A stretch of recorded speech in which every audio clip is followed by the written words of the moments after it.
Oh, Lovie, it was easier to beat the Packers than it is the Badgers. Mark Rogers TV, the voice of college football, breaking down all the teams in the Power 5, plus the major independents, getting you set for 2018.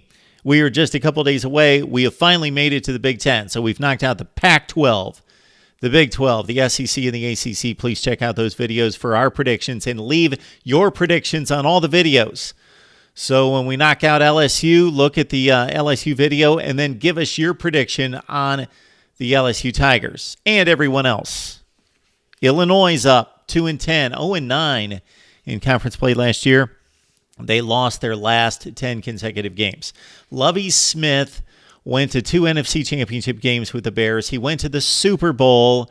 He had a winning record. He was ousted from Tampa after losing one season, and probably shouldn't have lost his job there or in Chicago after he went 10-6.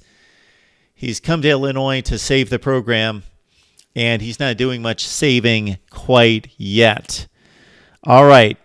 They just named A.J. Bush just hours ago, about 12 hours ago. Lovie Smith at the podium named A.J. Bush, the transfer from Nebraska originally, then Virginia Tech, and now Illinois. He will start game 1. 7 of 11, 99 yards and a touchdown. That's the extent of his work last season at Virginia Tech in replacing or backing up Josh Jackson. 19 for 129 on the ground. He can run around. He can make plays with his feet.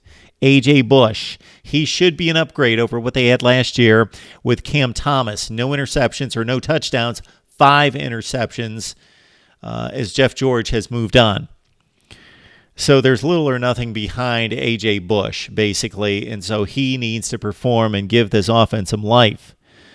There is some hope as well in regards to A.J. Bush's development because Lovie's offensive coordinator is Rod Smith, who worked with Rich Rod at Arizona and therefore Khalil Tate as well. So if he can muster anything out of A.J. Bush, something that resembles Khalil Tate, Illinois fans will take it in a heartbeat.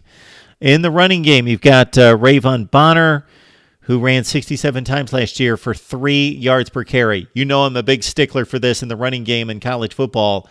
If you're not running the ball for 5.5 yards per carry for your lead back, then you can't run the ball. 3 yards a carry?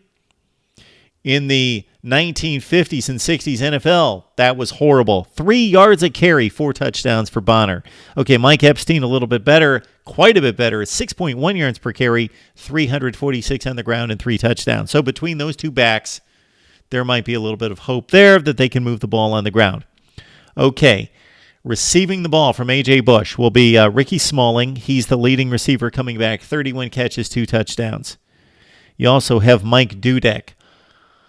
Got to be rooting for this guy. He did come back to catch 24 passes last year, but if you remember, go back all the way to 2014. Mike Dudek was the Rookie of the Year in the Big Ten, catching 76 passes for 1,038 yards.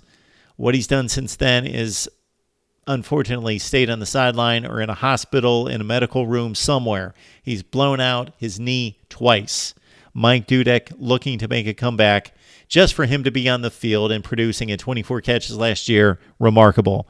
Tight end Lewis Dorsey as well, 22 catches and 3 touchdowns. Nick Algretti leads an offensive line that's not as bad as you would think. At Illinois, they paved the way. Yes, Mike Epstein at 6.1 yards per carry. All right, let's get to the defense that was pretty awful. They only intercepted 9 passes. They threw 19, the offense did, so that's not a good ratio to start out with. 91st in the nation in giving up points at 31.5 per game. Of course, the offense put them in a lot of bad situations on the field.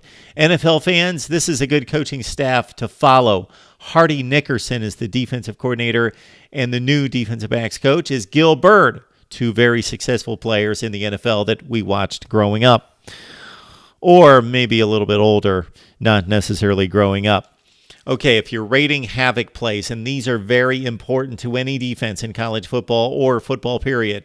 Havoc plays, sacks, tackles for loss, passes broken up. These are plays that stop drives, that put offenses behind the sticks and force them to make big plays that they rarely can convert. So these are drive stoppers, or these are game changers in regards to turnovers that turn the field, flip the field, give the offense a short field. There's not a whole lot here, as you might expect, for Illinois. And the guys that did make most of those plays are gone. So these are the few that are coming back that could be disruptors. That Hardy Nickerson and Gil Bird will be trying to squeeze every ounce of talent out of them. Junior nickelback Cameron Watkins had 3.5 tackles for loss and 39 tackles.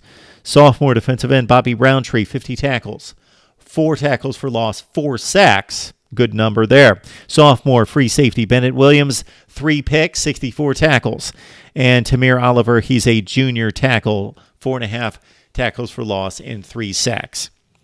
All right, in the 2018 class, these 2 guys could be pressed into duty, and they could really reinforce the run-stuffing game for the Illini. Calvin Avery and Vertus Brown, both 4-star recruits, signed in 2018, may be pressed into duty. The non-conference slate looks like a slate that needs to go 3-1 for Illinois. They could lose any of these games. They've been this bad for this long. For quite a while, Illinois has been capable of losing to anyone. So Western Illinois, Kent State, you would think those are wins.